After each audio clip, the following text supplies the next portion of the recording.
Lapit ka ng konti. Yes. Dito, oh.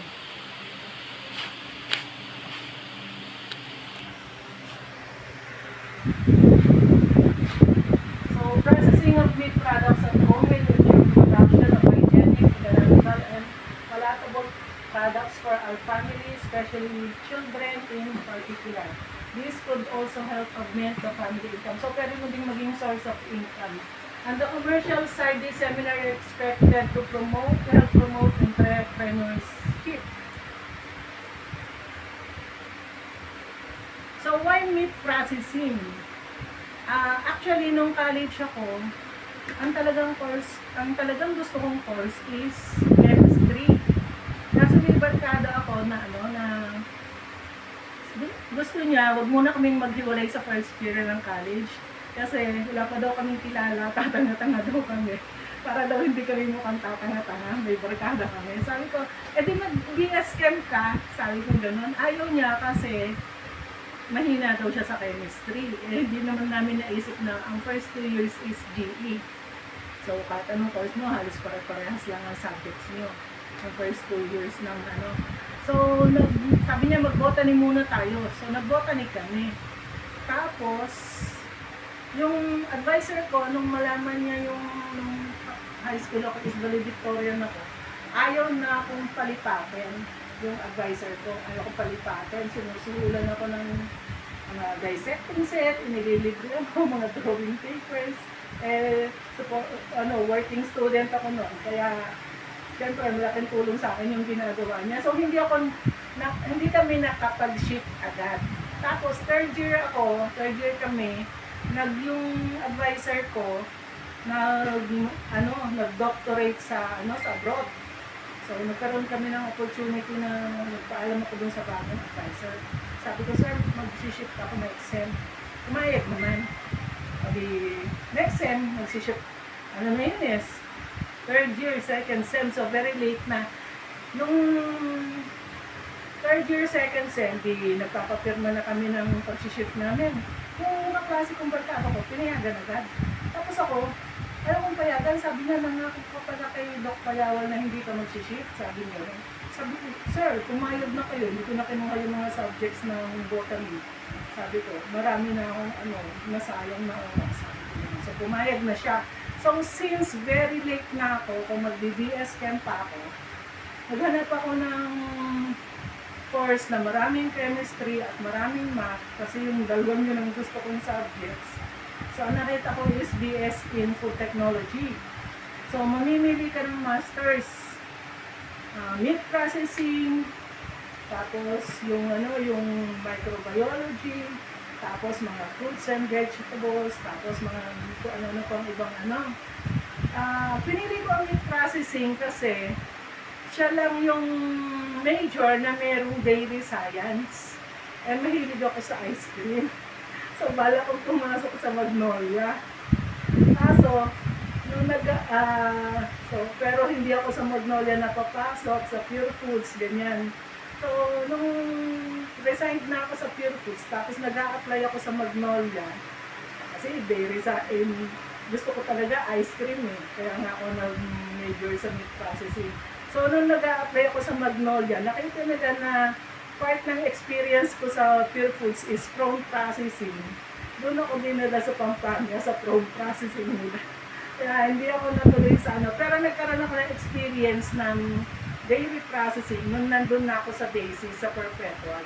Meron kaming ice cream making doon.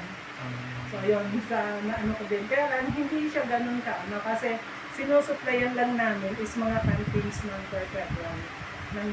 Yung ice cream, yung soft ice cream, yun, kami nagsusupply. Yun, so why meat processing? Actually, ang gandang course ng meat processing. Kasi biro mo, yung mga fruits and vegetables, anong gagawin mo? Either drying mo lang, di ba nung time na yun, ang gagawin mo lang pagka mga gulay, either drying or iba-brine mo. So, napaka-limited. Samantalang sa meat processing, yun din isa na isip ko, sa karne ng baboy pa lang, ang dami mo nang magagawa. May bacon ka, may ham, may tocino, may longganisa. So, ang lawak ng ng scope ng meat processing. Diba? Sa baka. So, pwede kang gumawa corn beef, beef tapa. So, marami kang magagawang product sa karne. Yun. So, isa pa yun na-consider ko. Kaya, meat processing ang pinili ko kasi mas malawak ang scope. At sa pagdating naman sa nutrient value, better source of protein than plant foods. Yan. Tapos, marami siyang essential amino acids like vitamin B12. Yan. Mataas ang iron content niya. Yan. At saka yun, increasing ang demand. Hanggang ngayon, yung isang naging kasosyo ko dito, may study siya na hanggang ngayon, increasing ang demand sa processed meats. Hindi pa nasusuplayan ng talagang kompleto. Increase in demand from the current annual production of 267 million tons in 2006 to nearly 300 to 20 million tons by 2016. So ngayon mas malaki. Hindi ko lang na-update to, pero may study yung isang kasosyo ko dati dito na increasing pa rin ang demand.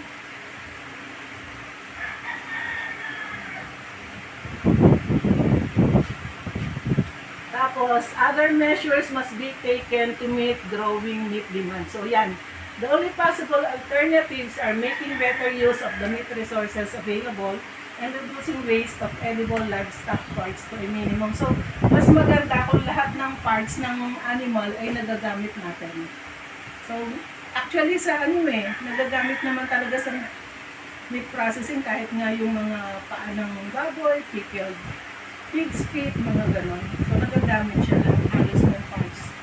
Tapos mga intestines, ginagawang casing ng longganisa. This is where meat processing plays a prominent role.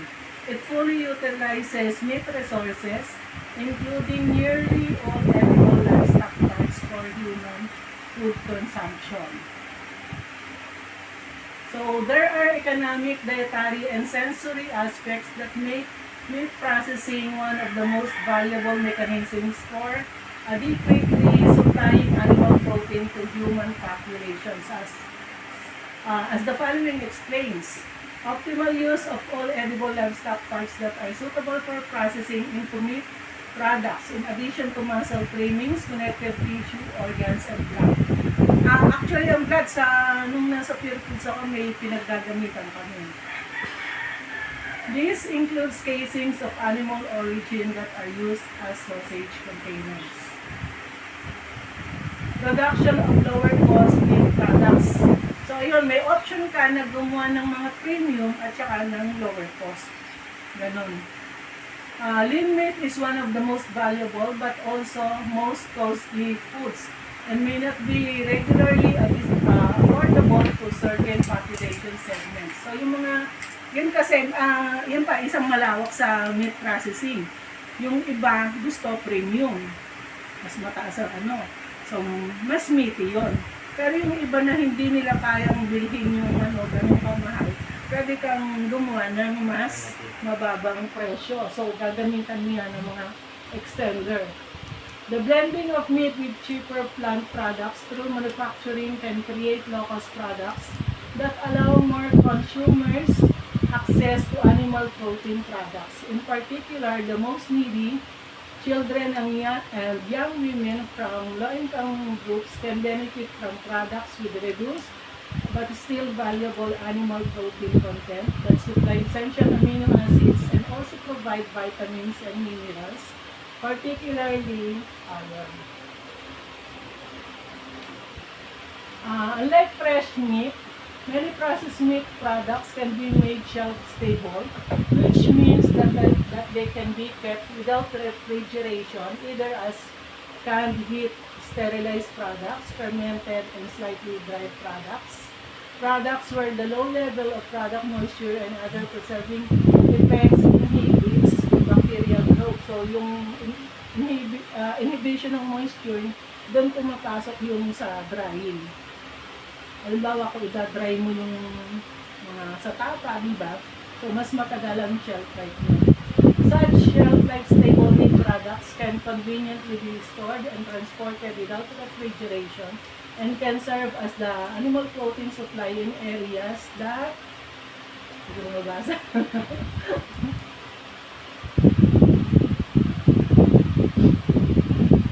Meat processing adds value to products. Value-added meat products display specific flavor, taste, color, or texture components which are different from fresh meat. Such treatments do not make necessarily cheaper. On the contrary, in many cases, they become even more expensive than lean meat. But they offer diversity to the meat food sector, providing the combined effect of nutritious food and food with excellent taste. So, hindi naman laging yung iba, ang target is pababain yung price. Yung ibang mas gusto nila yung mas mataas ang price, premium, kasi quality yung hinahabol. Ikot-ikot mo, dagol, wag nakapokus lang sa isa. Principles, punta na tayo sa principles of meat preservation. Meat preservation prevents or delays meat spoilage that is principally caused by microbial, physical, and chemical changes. So, yan yung mga nagko-cause ng spoilage ng meat products o sabihin natin kahit yung ibang food products. So, ang unang-una is microbial, pag tumaas yung microbial load, tapos physical, halimbawa, na adulterate siya, nasamahan mo ng ibang hindi dapat na ingredient, tapos chemical changes, so ganun din siya kung merong hindi dapat na or kung merong mga oxidation na nangyari, ganun. Any method that can contradict the forces of meat deterioration is a good preservation method, but its application to meat must be done as soon as possible. So, halimbawa, nagpa-process tayo, yung iba, ang nasa isip nila, kung pinipreserve mo, okay lang gumamit ng pangit na karne. Halimbawa, yung mga masin na, yung medyo hulas-hulas na yung kulay, medyo may amoy na, akala nila, kung gumagamit ka ng preservative, okay lang na gumamit ng pangit na karne. Pero actually, dapat nagsisimula tayo sa magandang quality ng karne. Kasi, meat deteriorates very fast under normal room condition. So, it is very important to start with fresh and good quality meat since once meat has started to deteriorate, no amount of preservation technique would alter that condition. So, sabihin mo siya, nag-green na, pinreserve mo pa, hindi sira pa rin yung magiging produkto mo. So, importante na nagsisimula ka sa fresh meat. Halimbawa, maganda yung bumili ka halimbawa sa grocery or supermarket. Di ba, maganda yung temperature nila doon. So, kumbaga nalo-lower nila yung microbial load. Namimintain nila na mababa yung microbial load. So, pag magsisimula ka sa mababang microbial load, mas maganda yung magiging quality ng finished product mo. Whereas, halimbawa, bumili ka sa palengke, hapon na. Tapos, medyo may amin-amin na. So, ang pangit na rin ang magiging quality ng finished product mo. At saka, mas madali siyang masisira since nagsimula ka sa mataas na microbial load. Diba? Halimbawa, nagsimula ka sa count 15 versus count 100. Alin mas mabilis masisira, diba? Yung marami ng mataas na yung count ng bacteria or microbes. Among the forces of meat spoilage, the microbiological forces are the most common and significant and will be our principal concern since microorganisms cause 99.9% of the deteriorative changes in meat. Yun, pinaka-concern talaga sa food processing or meat processing is yung microbial effect. Ganon. Bihira kasi yung talagang nagsisimula sa microbes ang majority ng deterioration. Microbes thrive well in moisture, and since meat is 70 to 75% water, it easily spoils through microbial action.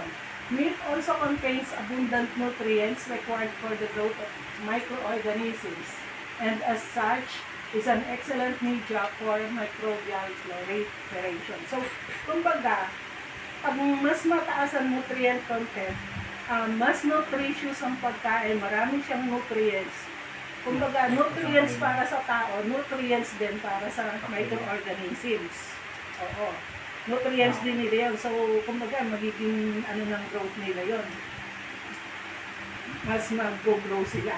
Ang growth sa microorganisms, hindi ka pari sa tao o sa hayop na lumalaki tayo. Ang growth ng microorganisms is multiplication. Dumadami sila.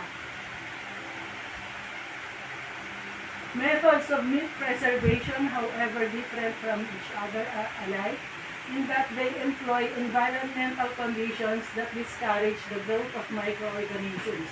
Microorganisms are like animals. They do not grow unless all their requirements are met. So, ganun.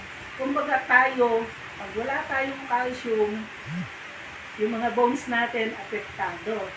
Or kung may kulang tayong nutrient, stunted yung growth natin. So, yung microorganisms, ganun din. I-hinder mo ang isa. Halimbawa, temperature requirement. Ang kailangan niya, normal room temperature. Nilagay mo siya sa freezing condition. Mag-i-stop ang growth niya. Pero hindi ibig sabihin na nag-stop ang growth niya is napatay mo siya. Kumbaga, nag-stop lang. Na-slow down mo. Na-slow down mo siya. Ganun. Pagka binigyan mo siya ng conditions na favorable para sa growth niya, mag-grow ulit siya. Ganun. So, growth inhibition can be achieved by withholding one, two, or all the required conditions for growth, namely temperature requirements, moisture content, nutrient content, and oxygen requirements. So, may mga microorganisms na oxygen loving, meron naman mga oxygen hating. So, halimbawa, yung mga oxygen loving, nilagay mo sa ang tawag din sa packaging na walang hangin, yan sa vacuum. Diba? So, binacuum seal mo siya. Hindi siya mag-grow doon. Pero kung siya ay, nag-grow sa yung anaerobic microorganisms. So, ibig sabihin, ang aerobic microorganisms, ibig sabihin, kailangan niya ng oxygen for growth. Anaerobic microorganisms, hindi niya kailangan ng oxygen for growth. So, kung binacuum seal mo siya, ay yun ang favorable condition sa kanya, mas mag-grow siya. So, doon pumapasok yung Clostridium botulinum kasi anaerobic ang Clostridium botulinum. So, kailangan nating gumamit ng preservative na against Clostridium botulinum, lalo na kung gumagamit tayo ng vacuum packaging. Botulism yun, Oh, botulism. Okay. So, majority of the present-day preservation techniques are based on this principle. The two other common causes of meat deterioration or spoilage are enzymatic action and atmospheric oxidation. So, enzymes are protein substances that help to speed up chemical reactions. So, minsan present sila din sa ating mga ginagamit or sa ating raw material. So, under favorable conditions, may speed up yung reaction. However, since processed meats are commonly subjected to temperatures that inhibit the activity of the meat enzymes, this is not commonly felt in the meat industry. So, hindi threat ang enzymatic action kasi kalimitan, ang temperature na ginagamit natin mababa. Hindi favorable para sa enzymatic action. Pero once na in-expose mo siya sa mataas na temperature, so magkakaroon ng enzymatic action.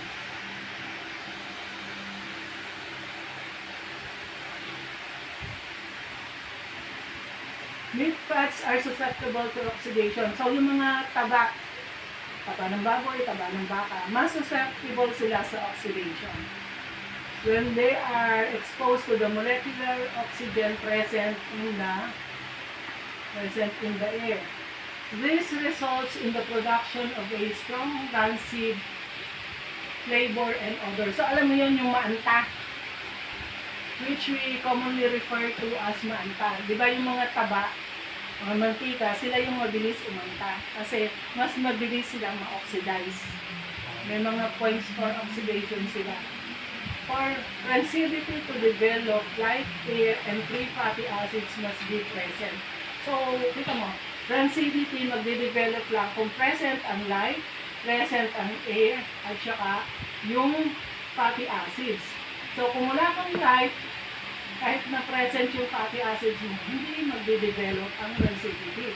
Kung wala ka din oxygen, hindi rin magde-develop ang rancidity. If one of these is missing, rancidity does not occur. While the entry of light and air can be prevented by the use of proper packaging materials and techniques, like vacuum packaging, free fatty acids easily form from the meat fats. That is why antioxidants are commonly used. These are compounds which react with certain intermediate products necessary for the development of free fatty acids, thus delaying the oxidation of fats. The two most common antioxidants used in the meat industry are sodium erythrorbate and ascorbate or ascorbic acid. So yung vitamin, halimbawa wala kang mabiling sodium erythrorbate, yung vitamin C or ascorbic acid ay pwede mong i-replace sa sodium erythrorbate para mag-act as antioxidant, Yung para ascorbic ma-prevent ang rancidity. Wala naman siyang reaction sa taste, ma'am. Wala. Kasi ang liit lang ng level ng usage.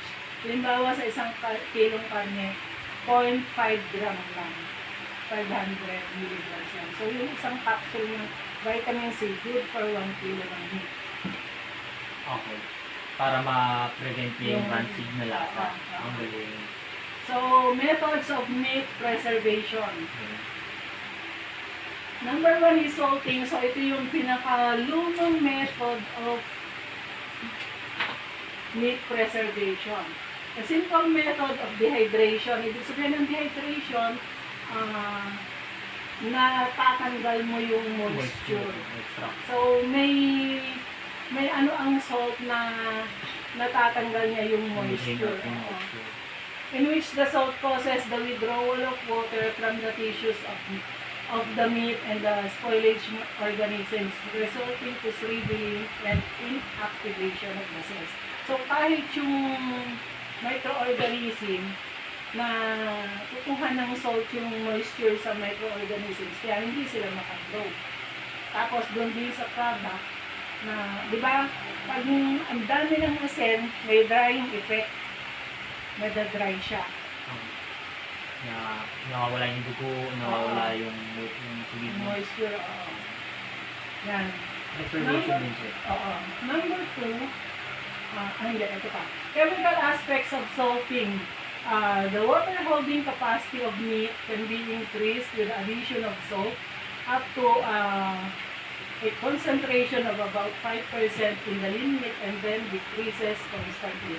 Kasi ang bukod dun sa sinasabi natin na preservation effect niya, ang effect ng salt sa meat processing is ini-increase niya yung water holding capacity ng product mo. Pero up to 5% lang. Beyond 5%, hindi na siya magiging effective.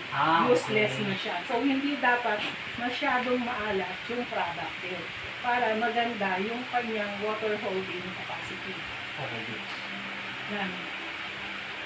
At a concentration of about 11% in the meat, the water binding capacity is back to the same level as in fresh unsalted meat. So, pag nag-11% ka na, useless na yung asin mo kung ginamit mo siya as water holder ng product mo. Parang binder mo. Oo, binder. Kaparis ng mga casing, 11% ang ginagamit na asin doon sa mga casing para hindi sila mag-deteriorate. Sodium chloride has only a very low capacity to destroy microorganisms. So, actually, sodium chloride or yung asin, mababa lang ang capacity niya para i-destroy yung microorganisms. Ang effect niya talaga is yung kanyang yung capability to bind water and to deprive the meat and the microorganism of moisture. Yun, tinatanggal niya yung moisture na available sa microorganisms. Kaya, nakaka-preserve siya. The water loosely bound to the protein molecules as well as the free water will be attracted by the sodium and chloride ions, causing a reduction of the water activity of the product. This means that less water will be available and the environment will be less favorable for the growth of microorganisms. Bacteria do not grow at a water activity below 0.91, which corresponds to a solution of 50 grams sodium chloride per 100 ml water. So, ibig sabihin, 15%. Ano sabi niya? Or about 15% salt in the product. This explains how salt has its preservative effect. Such salt concentrations, up to 15%, are too high for palatable food. So, hindi siya masarap. Kasi sobrang arit na siya pag kanyang 15%. However, for the preservation of natural casings, this method is very useful. So, yung mga casings, ginagamit dyan, 11% to 15% salt. Kasi tinan mo yung casing, kahit isang taon siya dyan, so, bumili ka ng, pag naglolongganin sa kanan, halimbawa, bumili ka ng casing na mga imported, ibibigay sa'yo salted. Yung Yan, kapalis yung gagamitin natin ngayon, salted. Hindi namin nire-refrigerate yun. Kahit isang taon, hindi siya masisira. Kasi ang taas ng salt content. Yan. So, number 2, second method of meat preservation is curing. Curing is the application of salt, sugar, nitrites, and other preservatives and adjuncts to prolong the keeping quality of the product and produce the desirable pink color associated with cured meats. It is the nitrates that play the role in color fixation. So, yung reaction ng nitrite sa myoglobin ng meat, yun ang nagpo-produce ng pink color.